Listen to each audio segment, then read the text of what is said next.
শেখ, আমার প্রশ্ন হচ্ছে যে বর্তমান যে প্রচলিত তাবলিগ জামাত রয়েছে, তো এই জামাতটা কি মানহাজে সালাফের উপরে টিকে রয়েছে, না এরা নিজের মন মতো চলছে? এই জামাত সম্পর্কে আপনি কি বলবেন? প্রথম কথা হলো যে তাবলিগ একটা শরীয়তি বিধান। আল্লাহ রাব্বুল আলামিন আমাদের তাবলিগ করতে বলেছেন, আর এটাই হচ্ছে আম্বিয়া কেরামদের সবচেয়ে উত্তম কর্ম বা বিরাট দায়িত্ব।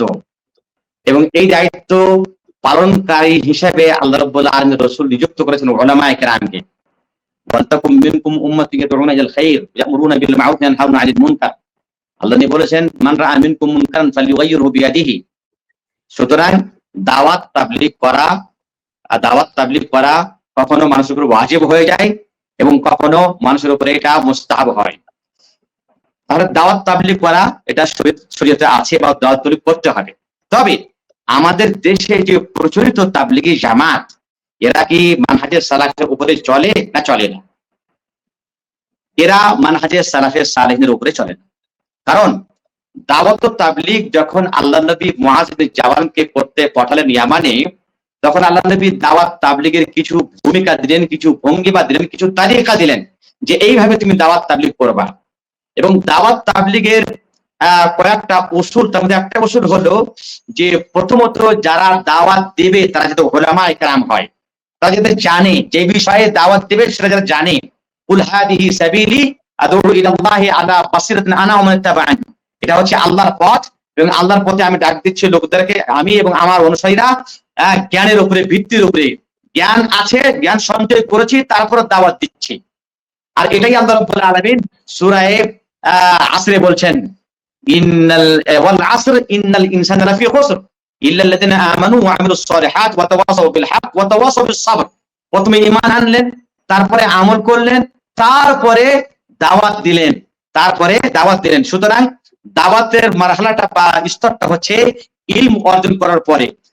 তাবলীগী জামাতে কি হয় যে সবাই দাওয়াতে যাবে, সবাই দাওয়াত তাবলীগে যাবে, 40 চিল্লা করতে যাবে, যারা আলিম জানে না, বাউ জানে না, তারাও তাবলীগে যাচ্ছে। হ্যাঁ, তো এটা শরীয়ত সম্মত, এটা হলো একটা মানহাজের পথ। দ্বিতীয় হলো এই যে আল্লাহ নবী মুআজ বিন জাবালকে যখন দাওয়াত তাবলীগে পাঠালেন, একটা বিরাট উসুল দিলেন, একটা বিরাট বিধান দিলেন। সেটা হলো এই যে হে মুআজ, ইন্নাকা তা'তি কওমান মিন আহলিল কিতাব ফালইয়াকুন আউওয়ালা মা তাদউহুম ইলাইহি শাহাদাতু আল্লা ইলাহা ইল্লাল্লাহ ওয়া আন্না মুহাম্মাদান আবদুহু ওয়া রাসূলুহু। হে মুআজ, তুমি যাচ্ছ, সেখানে ইয়ামানে আহলে কিতাব রয়েছে, অর্থাৎ ইহুদ ও নাসারারা রয়েছে, তারা জ্ঞানী লোক, তারা লেখাপড়া লোক।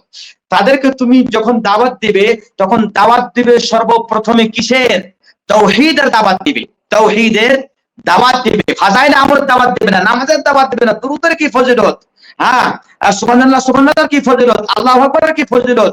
খানা খেতে হবে, খানাটা ছোট লোকমা করলে কত ফজিলত, খানার মধ্যে কতটি দোয়া আছে, খানা খাওয়ার আগে কতটি দোয়া আছে, খানা খাওয়ার পরে কতটি দোয়া আছে, এগুলো আল্লাহ নিয়ে বললেন না। আল্লাহ বললেন প্রথমত তুমি দাওয়াত দান করবে কিসের? তাওহীদের। ফালইয়াকুন আউওয়ালা মা তাদউহুম ইলাইহি শাহাদাতু আল্লা ইলাহা ইল্লাল্লাহ। সেই বিষয়টা যাতে এটাই হয়, যার দিকে তুমি সর্বপ্রথমে দাওয়াত দেবে যে আল্লাহ ছাড়া কোনো সত্যিকারী মাবুদ নেই এবং মুহাম্মদ সাল্লাল্লাহু আলাইহি ওয়াসাল্লাম হচ্ছেন আল্লাহর প্রেরিত রাসূল এবং বান্দা।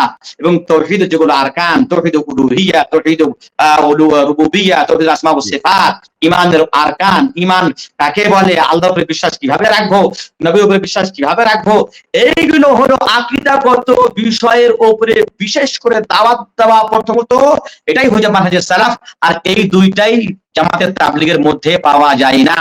বরং কথা শুনে গিয়েছে যে তাবলীগী জামাতের লোকেরা মুহাম্মদ বিন আব্দুল শেখুল ইসলাম, মুহাম্মদ বিন আব্দুল ওয়াহাবের কিতাব তাওহীদকে অনেক জায়গাতে জ্বালিয়ে পুড়িয়ে দিয়েছে। তারা ফাজাইলে আমল কিনে টানাটানি করে, আর ফাজাইলে আমলে কিছু কিছু সহিহ হাদিসও আছে, কিন্তু তাতে জাল হাদিস আর কিসসা কাহিনী সব ভরে পড়ে আছে, যেগুলো মানহাজে সালাফের মানহাজে সালাফ তো নয়, এর সাথে কোনো সম্পর্কটাও রাখে না। সুতরাং তাবলীগী জামাত মানহাজে সালাফের উপরে প্রতিষ্ঠিত নয়।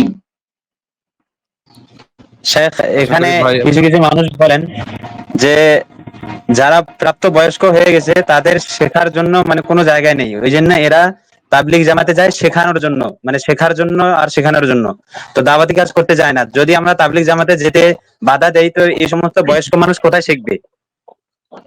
হ্যাঁ, তো আগেই বললাম যে এই বয়স্ক লোকেরকে কি শেখাতে হবে, আগে কি শেখাতে হবে? ঠিক আছে, ওটা মেনে নিলাম যে তারা শিখতে যাবে, বাধা নেই, তবে কি শিখবে, শিখবে কি এবং কোন পদ্ধতিতে শিখবে?